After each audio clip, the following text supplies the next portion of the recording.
आगे बढ़ते हैं और अब बात प्रकाश सिंह कमेटी की रिपोर्ट की भी कर लेते हैं। झज्जर की डीसी अनीता यादव ने प्रकाश सिंह कमेटी की रिपोर्ट पर सवाल उठाए हैं। अनीता यादव ने प्रकाश सिंह कमेटी की रिपोर्ट को झूठ का पुलिंदा बताया। प्रकाश सिंह कमेटी की रिपोर्ट में झज्जर की डीसी अनीता यादव को मोस्ट नॉन परफॉर्मिंग ऑफिसर करार दिया गया है, लेकिन वी मीडिया से खास बातचीत में अनीता यादव ने इस रिपोर्ट को ही सिरे से नकार दिया है। ये है अनीता यादव, जो झज्जर की डीसी हैं, प्रदेश में एक अहम ओहदे पर, लेकिन इस वक्त सवालों के कटघरे में खड़ी हैं। सवाल प्रकाश सिंह कमेटी की रिपोर्ट में उठाए गए हैं। झज्जर की डीसी अनीता यादव को प्रकाश सिंह कमेटी की रिपोर्ट में मोस्ट नॉन परफॉर्मिंग ऑफिसर करार दिया गया है। आरक्षण आंदोलन के दौरान हुई हिंसा में उन्हें कानून व्यवस्था बिगड़ने का जिम्मेदार बताया गया है, लेकिन जी मीडिया से खास बातचीत में उन्होंने अपने ऊपर लगे आरोपों को सिरे से नकार दिया। 100 की 100 गलत है, बेसलेस रिपोर्ट है, फैक्ट्स रहित रिपोर्ट है। उन्होंने आपके बारे में लिख दिया कि आप डीसी के जिला हेड करने के लायक ही नहीं थे। आपके बारे में वो कौन होते हैं कहने वाले? वो कौन होते हैं प्रकाश सिंह कहने वाले? मेरा selection Haryana public service commission के थ्रू हुआ था और उसके बाद में यूनियन पब्लिक सर्विस कमीशन ने किया है। इतना ही नहीं, अनीता यादव ने यूपी के पूर्व डीजीपी प्रकाश सिंह कमेटी पर ही सवाल उठा दिए। उन्होंने रिपोर्ट को ही एक तरफा बता दिया। पुलिसियों को बचाने की रिपोर्ट है, इसके सिवाय कुछ भी नहीं, क्योंकि इसमें ना तो हमें उन्होंने सुनवाई का कोई मौका दिया और ना ये रिपोर्ट है, क्योंकि 100 की 100% गलत है। यूपी के पूर्व डीजीपी प्रकाश सिंह ने अपनी रिपोर्ट में प्रदेश के 90 अधिकारियों पर ही सवाल उठा दिए थे और कई अधिकारियों पर गाज भी गिर चुकी है, लेकिन अब विपक्ष में प्रकाश सिंह रिपोर्ट के ऊपर ही सवाल उठाने शुरू कर दिए हैं। नेहा शर्मा, जी मीडिया, चंडीगढ़। उधर प्रकाश सिंह रिपोर्ट के दूसरे हिस्से को सार्वजनिक करने की मांग करने वालों पर धनखड़ ने निशाना साधा है। उनके निशाने पर कांग्रेस रही। कैबिनेट मंत्री ओम प्रकाश धनखड़ ने कहा है कि प्रकाश कमेटी का जितना हिस्सा सार्वजनिक करने की जरूरत थी उसे सरकार ने सार्वजनिक कर दिया है। अंबाला पहुंचे कैबिनेट मंत्री ओम प्रकाश धनखड़ ने प्रकाश सिंह रिपोर्ट के दूसरे हिस्से को सार्वजनिक करने की मांग कर रही कांग्रेस पर पलटवार किया है। उन्होंने कहा कि जितनी जरूरत थी उतना हिस्सा सार्वजनिक किया जा चुका है और विपक्ष को विरोध के लिए कुछ तो कहना ही पड़ेगा। इतने कम समय में निपटते उसके आगे बढ़े हैं। सरकार ने अपनी परफॉर्मेंस जो उस समय बेस्ट कर सकती थी, क्योंकि हम किसी बाहर के आदमी से नहीं लड़ रहे थे, किसी शत्रु देश के आदमी से नहीं लड़ रहे थे, उस समय जो बेस्ट कर सकती थी वो किया। वहीं ओम प्रकाश धनखड़ ने दावा किया कि सरकार ने जाट आंदोलन के दौरान बेहद तेजी से कार्रवाई की और जितना बचाव किया जा सकता था उसके लिए पूरे प्रयास किए। कांग्रेस को विपक्ष के नाते से कुछ न कुछ कहना ही चाहिए, निश्चित कुछ तो लोग कहेंगे। सरकार प्रकाश सिंह रिपोर्ट का एक हिस्सा सार्वजनिक कर चुकी है, जबकि विपक्ष दूसरा हिस्सा सार्वजनिक करने पर अड़ी है। धनखड़ के अनुसार सरकार जाट आंदोलन के दौरान जितना बचाव कर सकती थी उससे ज्यादा करके दिया है। अंबाला से अमन कपूर के साथ दिनेश कुमार, जी मीडिया। अब बात राज्यसभा चुनाव की। हरियाणा में राज्यसभा चुनाव के लिए 3 उम्मीदवारों के नामांकन मंजूर हुए हैं। निर्दलीय उम्मीदवार के तौर पर डॉक्टर सुभाष चंद्रा हैं, बीजेपी से चौधरी वीरेंद्र सिंह हैं और इनेलो की ओर से समर्थित उम्मीदवार आर.के. आनंद हैं। हरियाणा में राज्यसभा की 2 सीटों के लिए नामांकन पत्रों की छंटनी के बाद 3 उम्मीदवार मैदान में हैं, जबकि एक का नामांकन रद्द कर दिया गया है। हरियाणा में खाली हुई राज्यसभा की 2 सीटों के लिए 3 नामांकन मंजूर किए गए हैं, जिसमें केंद्रीय मंत्री चौधरी वीरेंद्र सिंह, निर्दलीय उम्मीदवार और समाज सेवी डॉक्टर सुभाष चंद्रा, इनेलो समर्थित उम्मीदवार आर.के. आनंद शामिल हैं। 3 जून तक नामांकन वापस लिए जा सकते हैं। अगर कोई भी उम्मीदवार नामांकन वापस नहीं लेता तो दोनों सीट पर 11 जून को मतदान करवाया जाएगा। समाज सेवी सुभाष चंद्रा को बीजेपी सहित बीएसपी और निर्दलीय उम्मीदवारों का समर्थन हासिल है। वहीं सुप्रीम कोर्ट के वकील आर.के. आनंद केवल इनेलो समर्थित उम्मीदवार हैं। पिछला लोकसभा चुनाव भी उन्होंने इनेलो की टिकट पर फरीदाबाद से लड़ा था। 3 जून तक अगर कोई भी उम्मीदवार नामांकन वापस नहीं लेता तो 11 जून को वोटिंग होना तय है। चंडीगढ़ से कुलबीर दीवान के साथ हरे राम मिश्रा, जी मीडिया। हिमाचल प्रदेश का रुख करते हैं। शिमला में मीट द प्रेस कार्यक्रम में सूबे के सूचना एवं जनसंपर्क मंत्री मुकेश अग्निहोत्री ने शिरकत की। उन्होंने पत्रकारों को चंडीगढ़ प्रेस क्लब की तर्ज पर आगे बढ़ने का मशवरा दिया। शिमला में मीट द प्रेस कार्यक्रम में पहुंचे सूबे के सूचना एवं जनसंपर्क मंत्री मुकेश अग्निहोत्री ने मीडिया के उत्थान के लिए कई घोषणाएं की और हर संभव मदद का भरोसा दिया। शिमला प्रेस क्लब ने मीट द प्रेस कार्यक्रम का आयोजन किया, जिसमें हिमाचल के सूचना एवं जनसंपर्क मंत्री मुकेश अग्निहोत्री ने शिरकत की। इस मौके पर उन्होंने प्रेस क्लब के आधुनिकीकरण के लिए 5 लाख की राशि मंजूर की। इसके अलावा कई अन्य घोषणाएं भी की। हालांकि उन्होंने पत्रकारों से कहा कि वो चंडीगढ़ प्रेस क्लब की तर्ज पर आगे बढ़ें। बड़े पैमाने पे मीडिया का एक्सपेंशन हुआ है, सोशल मीडिया भी आ गया है और टेलीविज़न चैनल भी आ गए हैं और अखबार हिमाचल प्रदेश से निकलने लगे हैं, हिमाचल प्रदेश से छपने लगे हैं। राष्ट्रीय स्तर पे भी हमारे लोग जाके जगह बना रहे हैं न्यूज़ चैनल्स में। राष्ट्रीय स्तर पे इसमें बहुत अच्छे लोग जो है चैनल्स में पहुंच गए हैं। कैबिनेट मंत्री ने कहा कि प्रदेश में मीडिया का विस्तार तेजी से हो रहा है और सूबे ने कई होनहार पत्रकार दिए हैं, जिन्होंने राष्ट्रीय स्तर पर भी नाम कमाया है। ग्रांट दे सकते हैं, बिल्डिंग बना के दे सकते हैं, यहाँ भी आपको साज सजावट के लिए सब कुछ दे सकते हैं, लेकिन ये पत्रकारों की अपनी संस्था है। हम चाहते हैं कि चंडीगढ़ प्रेस क्लब की तरफ से आप आगे बढ़ो। वहीं उन्होंने दावा किया कि उद्योग के क्षेत्र में भी सूबे ने कई चुनौतियों के बावजूद विकास की रफ्तार पकड़ी है। मुकेश अग्निहोत्री ने कहा कि हिमाचल में मीडिया का विकास तेजी से हो रहा है। उन्होंने खुशी जताई कि कई पत्रकारों ने राष्ट्रीय स्तर पर अपनी अलग पहचान बनाई है। मोहित प्रेम शर्मा, जी मीडिया, शिमला। अगली खबर का रुख कर दिया। अगली खबर जुड़ी हुई है स्वास्थ्य से। जी हां, ट्रैकियाज ट्रांसप्लांटेशन के चंडीगढ़ पीजीआई ने इतिहास रच दिया है। पूरे देश में पीजीआई ही केवल एक ऐसा मेडिकल संस्थान है जहां अब तक 6 मरीजों का सफल पेनक्रियाज ट्रांसप्लांट किया गया है। पेनक्रियाज ट्रांसप्लांटेशन टाइप 1 डायबिटीज के मरीजों के लिए ये सफल ट्रांसप्लांटेशन एक वरदान साबित होता है और चंडीगढ़ पीजीआई एक ऐसा मेडिकल संस्थान है। पूरे देश में महज 25 मरीजों के पेनक्रियाज ट्रांसप्लांट हुए हैं, जिनमें से सबसे ज्यादा मरीजों का पेनक्रियाज ट्रांसप्लांटेशन पीजीआई में किया गया। यहाँ 6 मरीजों का सफल पेनक्रियाज ट्रांसप्लांटेशन हुआ और सभी अपनी नई जिंदगी से बेहद खुश हैं।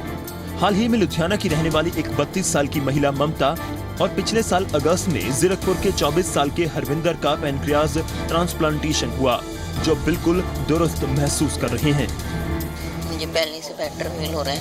एक तो इंसुलिन से मुझे फ्री होना और दूसरा डायलिसिस से मैं फ्री हो गया हूँ। कितने इंसुलिन लगते थे पहले? मुझे पहले 5 इंसुलिन दिन में लगते थे। और कितनी बार डायलिसिस कराना पड़ता? हफ्ते में 2 बार। पिछले 22 साल से मुझे शुगर है और पिछले 3 साल से मुझे डायलिसिस करवाना पड़ रहा था बिकॉज ऑफ किडनी फेलियर। अभी लाइफ बहुत अच्छी लग रही है because I am free from insulin and dialysis. अभी मेरा एक भतीजा है, उसके साथ खूब मस्ती करनी है मेरे को। पीजीआई के रेनल ट्रांसप्लांट सर्जरी विभाग के डॉक्टर आशीष शर्मा के मुताबिक पेनक्रियाज ट्रांसप्लांट करना आसान नहीं होता। इसके लिए ट्रेन डॉक्टर्स की देश में काफी कमी है और ये एक पूरी टीम की कोशिश से ही कामयाब हो पाता है। कोई प्रॉपर ट्रेनिंग नहीं है अभी तक पेनक्रियाटिक ट्रांसप्लांट की। हमारा इकलौता इंस्टीट्यूट है, इकलौता डिपार्टमेंट है पूरे कंट्री में जो कि डेडिकेटेड है ट्रांसप्लांट की ट्रेनिंग प्रोवाइड करने में। टोटल प्रोसीजर पेनक्रियाटिक ट्रांसप्लांट का 12 घंटे के आसपास का है। बहुत ज़्यादा लोग इन्वॉल्व हैं। अगर इसमें शुरू करें तो ये शुरू हो जाता है हमारे हॉस्पिटल एडमिनिस्ट्रेशन से and then lastly the surgical team, our nurses and the surgeons involve हैं जो कि पूरा ट्रांसप्लांट का काम करते हैं। वहीं पीजीआई के एंडोक्राइनोलॉजी विभाग के डॉक्टर संजय बड़ाड़ा ने बताया कि अब आम लोगों में ऑर्गन डोनेशन को लेकर जागरूकता बढ़ गई है, जिसके चलते लोग आगे आकर ऑर्गन डोनेट कर रहे हैं। Organ donation is a Nobel cause और जो भी लोग इसमें पार्टिसिपेट करते हैं उनको ज़रूर करना चाहिए। पहले से तो काफ़ी अवेयरनेस है। पीजीआई के डॉक्टर्स की माने तो उनके संस्थान के बाद केवल दिल्ली एम्स ही ऐसा मेडिकल संस्थान है जहां डॉक्टर्स ने अब तक 2 मरीजों के पेनक्रियाज ट्रांसप्लांट किए हैं और सबसे ज्यादा अब तक पीजीआई ने किए हैं। जिससे टाइप 1 डायबिटीज के मरीजों को रोज 4 से 5 बार इंसुलिन के इंजेक्शन और हफ्ते में 2 बार डायलिसिस कराने से आजादी मिल गई है और वो बेहद खुश हैं। चंडीगढ़ से नितिका महेश्वरी के साथ ब्यूरो रिपोर्ट जी मीडिया। अब रुक करेंगे दिल्ली का। दिल्ली के लोगों को केजरीवाल सरकार की app based premium bus service का इंतजार था, लेकिन शुरू होने से पहले ही ये विवादों में है। एंटी करप्शन ब्यूरो ने इसकी जांच शुरू कर दी है। दिल्ली एंटी करप्शन ब्रांच ने दिल्ली सरकार की app based premium bus service की जांच के आदेश दे दिए हैं। ये योजना आज से लागू होनी थी। ACB chief MK. मीणा ने इस सर्विस की जांच के आदेश दिए हैं। एसीबी अब एलजी के नोटिफिकेशन जारी करने के पहले ही app based premium bus service शुरू करने के दिल्ली सरकार के फैसले की जांच करेगी। दिल्ली सरकार बिना इजाजत सर्विस लॉन्च करने की तैयारी कर रही थी और आरोप ये है कि इसके लिए एक खास कंपनी को फायदा पहुंचाने की तैयारी है। कंप्लेंट मिलते ही इसमें हमने इंक्वायरी शुरू कर दी है और जांच जारी है। सारे के सारे डॉक्यूमेंट लिए जाएंगे। केजरीवाल सरकार के मंत्री इसे केंद्र सरकार के इशारे पर रोड़ा अटकाना बता रहे हैं। जांच से कोई डर नहीं है, जांच कर ले, लेकिन ऐसे लगता है कि कोई काम ना हो पाए, रोड़े अटकाए जाएं, उसके लिए रोज नई चालाकी सोच के बैठ जाते हैं। दिल्ली सरकार की app based premium bus service को लेकर शिकायत बीजेपी नेता विजेंद्र गुप्ता ने की थी। विजेंद्र गुप्ता ने शिकायत में कहा कि बगैर एलजी के नोटिफिकेशन के ये फैसला लागू नहीं किया जा सकता है। अब बात कांग्रेस की होगी। जुलाई में कांग्रेस का चिंतन शिविर होना है। सूत्रों की माने तो पार्टी संगठन स्तर पर बड़ा फेरबदल कर सकती है, जिसकी वजह हालिया 5 राज्यों में विधानसभा चुनावों में मिली करारी हार को माना जा रहा है। कांग्रेस के संगठन में इसी महीने बड़ा फेरबदल हो सकता है। सूत्रों के मुताबिक कांग्रेस के आधे से ज्यादा सचिव और महासचिव बदले जा सकते हैं।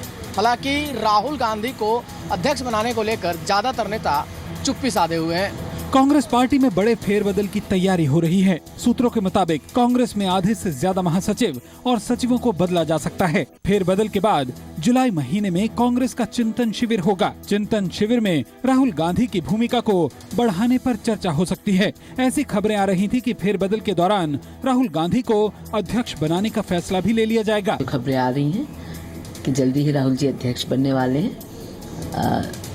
पूरा कार्यकर्ता ये बड़े दिनों से चाहता था। वहीं राहुल गांधी के अध्यक्ष बनने की अटकलों पर बीजेपी नेता चुटकी ले रहे हैं। अगर अब वो अध्यक्ष बन गए तो और तेजी से कांग्रेस मुक्त भारत के लिए काम करेंगे। केंद्रीय मंत्री महेश शर्मा ने कहा कि कांग्रेस डूबती नैया है। देश की जनता राहुल गांधी जी की कार्य क्षमता के बारे में परिचित है और कांग्रेस अपने आप में एक डूबता हुआ जहाज है। ऐसा माना जा रहा है कि कांग्रेस के चिंतन शिविर में यूपी चुनाव को देखते हुए प्रियंका वाड्रा पर भी चर्चा होगी। कांग्रेस का बड़ा तबका चाहता है कि आने वाले वक्त में प्रियंका पार्टी के लिए सक्रिय भूमिका निभाएं। 5 राज्यों की विधानसभा चुनाव में करारी हार के बाद कांग्रेस पार्टी के कई नेता संगठन में बदलाव की मांग कर रहे हैं। और अब बात आज की अच्छी खबर की। अब आपको बैंक जाने की जरूरत नहीं पड़ेगी, खास तौर पर अगर आप ग्रामीण इलाके से ताल्लुक रखते हैं, क्योंकि मोदी सरकार के नए फैसले ने पोस्ट ऑफिस को ही बैंक का दर्जा देने को मंजूरी दे दी। मोदी कैबिनेट ने पोस्ट ऑफिस को बैंक का दर्जा दे दी है। इसका नाम इंडिया पोस्ट पेमेंट बैंक होगा। अब बैंक जाने के लिए आपको गांव से कस्बों और नगरों में जाना नहीं पड़ेगा, क्योंकि आपका पोस्ट ऑफिस अब बैंक बनने जा रहा है। मोदी कैबिनेट की बैठक में आज पोस्ट ऑफिस को बैंक दर्जा देने की मंजूरी दे दी गई। यानी पोस्ट ऑफिस का नया नाम अब इंडियन पोस्ट पेमेंट बैंक होगा, जिसकी शुरुआत अगले साल 1 मार्च 2017 से होगी। रिजर्व बैंक ऑफ इंडिया ने डाक विभाग को बैंक खोलने के लिए पेमेंट बैंक का लाइसेंस भी दे दिया है। पोस्ट ऑफिस की शक्ल बदलने के बाद अब बैंक की तरह रोजाना लेन देन का काम भी किया जा सकेगा। Postal core banking linkage is bigger than the state bank. India post payment bank के उपभोक्ताओं को लगभग वो सारी सुविधाएं मिलेगी जो एक बैंक में मिलती है। सर्विस टैक्स में ½ कृषि कल्याण सेस जुड़ने से सर्विस टैक्स बढ़कर अब 15% हो चुका है, जिसके बाद करीब करीब हर चीज के लिए आपको ज्यादा रकम खर्च अब करनी पड़ेगी। आज से सर्विस टैक्स बढ़ने के साथ ही लोगों पर महंगाई की मार पड़नी शुरू हो गई है। 0.5% सर्विस टैक्स के बढ़ने से अब लगभग हर चीज पर ज्यादा कीमत चुकानी होगी। सर्विस टैक्स में 0.5% कृषि कल्याण सेस जुड़ने के बाद सर्विस टैक्स बढ़कर 15% हो गया है, जिसके बाद करीब करीब हर चीज के लिए ज्यादा रकम खर्च करनी होगी। अब बीमा सेवाओं, मकान खरीदने, रेस्टोरेंट में खाने पीने के अलावा रेल, हवाई यात्रा, बैंक ड्राफ्ट, मनी ट्रांसफर, यहाँ तक कि कैटरिंग, मोबाइल, DTH, बिजली और पानी के बिल जैसी सभी सेवाएं भी महंगी हो गई हैं। कंट्रोल तो कोई है नहीं, पब्लिक सफर कर सकती है। पॉकेट पे बिल्कुल फर्क पड़ रहा है ऑब्वियसली, लेकिन हमने उस तरह से बफर बना के रखा है। वी हैव नेवर अज्यूम कि मतलब प्राइसेस कम होंगे। महंगाई की मार के साथ बगैर सब्सिडी वाले सिलेंडर और पेट्रोल डीजल की कीमतें भी बढ़ने से लोग नाराज हैं। सर्विस टैक्स वगैरह कैलकुलेट करने के बाद भी पेट्रोल का रेट एटलीस्ट 40 रुपीज होना चाहिए, but I don't know how it reach to 65 rupees. Kanpur में लोगों ने सिलेंडर और स्कूटर सड़क पर रखकर प्रदर्शन किया। वहीं कांग्रेस ने भी सरकार के फैसले पर सवाल उठाए। सब पर अतिरिक्त कर का बोझ डल जाएगा, क्या यही अच्छे दिन? पिछले एक साल में सर्विस टैक्स 2.64% बढ़ चुका है। लोगों को अब महंगाई के साथ साथ घर का बजट गड़बड़ाने की चिंता सता रही है। राज्यवर्धन सिंह राठौर सेना में थे जब उन्होंने शूटिंग में देश के लिए ओलंपिक मेडल जीता। इसके बाद राठौर सियासत के मैदान में भी बाजी मार गए, लेकिन उनके इस अंदाज के बारे में शायद आप नहीं जानते होंगे, जो अब हम आपको दिखाने जा रहे हैं। ओलंपिक मेडलिस्ट शूटर और केंद्रीय सूचना प्रसारण राज्य मंत्री राज्यवर्धन सिंह राठौड़ पगड़ी बांधने में भी एक्सपर्ट हैं। अगर यकीन नहीं आता तो आप खुद ही देख लीजिए। एक नहीं, दो नहीं, तीन नहीं, बल्कि 4 पगड़ी, वो भी एक के बाद एक। और पगड़ी बांधने की रफ्तार ऐसी कि लोग बस देखते रह गए। अब तक लोग शूटिंग में ओलंपिक मेडल जीत चुके केंद्रीय सूचना प्रसारण राज्य मंत्री राज्यवर्धन राठौर के इस अंदाज से वाकिफ नहीं थे, लेकिन आज दिल्ली में जब राजस्थान से पंचायती राज का प्रतिनिधि मंडल उनसे मुलाकात करने आया तो पारंपरिक पगड़ी भी साथ लेकर आया और तब मंत्री जी की पगड़ी बांधने में महारत सामने आई। राज्यवर्धन सिंह राठौड़ का जन्म राजस्थान के जैसलमेर में हुआ और अब वो जयपुर ग्रामीण लोकसभा क्षेत्र से सांसद हैं। आगे बढ़ते हैं और अब बात गुजरात से खबर आई सामने। जी हां, गुजरात के गिर नेशनल पार्क से एक अद्भुत तस्वीर सामने आई है। ये रिपोर्ट देखिए। गुजरात के गिर नेशनल पार्क से एक अद्भुत तस्वीर सामने आई है। यहाँ एक साथ 10 शेर पानी पीते कैमरे में रिकॉर्ड हो गए। यह अद्भुत नजारा गुजरात के गिर के जंगल का है। आप देख सकते हैं कि कैसे शेरों के 8 छोटे छोटे बच्चे और 2 मादा शेर जंगल में एक साथ अपनी प्यास बुझा रहे हैं। गुजरात में पानी की कमी और बारिश न होने की वजह से गिर के जंगल में जानवरों के लिए आर्टिफिशियल जलाशय बनाए गए हैं। उन्हीं में से एक आर्टिफिशियल तालाब में शेरों का ये परिवार पानी पी रहा है। ये वीडियो गिर वन क्षेत्र के forest officer doctor Sandeep Kumar ने बनाया है। गिर के जंगलों को एशियाई शेरों के लिए जाना जाता है। और अब बुलेटिन के अंत में एक नजर डाल लेते हैं प्रमुख शहरों के तापमान पर। बीते दिनों बारिश के चलते कुछ दिनों की राहत के बाद पारा फिर से चढ़ने लगा है। गर्मी फिर से बढ़ने लगी है। कुछ दिन की राहत दिल्ली, एनसीआर सहित पंजाब और हरियाणा में लोगों को जरूर मिली, लेकिन आज हिसार में पारा फिर से 42 डिग्री सेल्सियस को छू गया, जबकि दिल्ली में अधिकतम तापमान 41 डिग्री सेल्सियस रहा। हालांकि गुड़गांव में 39 डिग्री सेल्सियस पारा दर्ज किया गया। वहीं पंजाब और हरियाणा की राजधानी चंडीगढ़ में भी तापमान बढ़कर 39 डिग्री सेल्सियस पहुंच गया। पंजाब के ज्यादातर शहरों में भी तापमान बढ़ा है। लुधियाना में तापमान 40 डिग्री सेल्सियस रहा, जबकि अमृतसर में 41 डिग्री सेल्सियस पहुंच गया। वहीं शिमला की बात करें तो यहां अधिकतम तापमान कल के मुकाबले 3 डिग्री बढ़कर 27 पर पहुंच गया।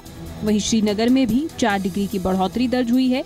यहां पर भी 27 डिग्री सेल्सियस अधिकतम तापमान दर्ज किया गया, जिससे साफ संकेत मिल रहे हैं कि आने वाले दिनों में गर्मी फिर से रफ्तार पकड़ेगी। मैदानों के साथ पहाड़ों पर भी तापमान में बढ़ोतरी दर्ज की जा रही है। ब्यूरो रिपोर्ट के साथ संदीप सिंह, जी मीडिया। 25 खबर 25 रिपोर्टर में आज के लिए इतना ही। मुझे इजाजत दीजिए, लेकिन आप बने रहिए जी पंजाब हरियाणा हिमाचल के साथ।